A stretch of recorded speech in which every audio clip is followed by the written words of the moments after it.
So, hello friends. So, this is the question that most of students don't ask, but they still have that doubt.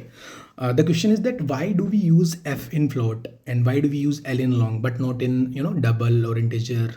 So, let me answer that question.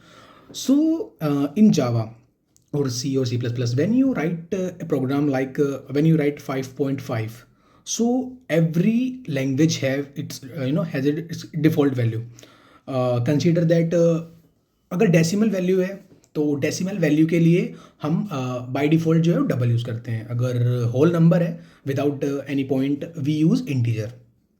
तो जब आप ऐसे float F equals to 4.8 लिखते हो तो compile error आ जाएगी, क्योंकि by default वो उसको एज ए डबल ट्रीट करेगा.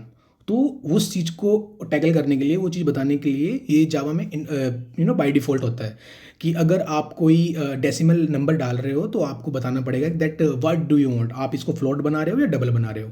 ठीक है. Same goes with integer. Integer की एक लेंथ होती है, एक लिमिट होती है. ठीक है. तो अगर आप कोई नंबर डाल रहे हो 12, 13, 14, 15 वट एक लिमिट तक, तो वो जावा बाय डिफ़ॉल्ट उसको एज ए इंटीजर कंसिडर करेगा.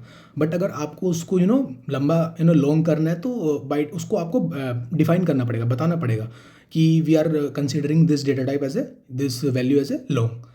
सो that's why we use F and L in long and float. Thank you.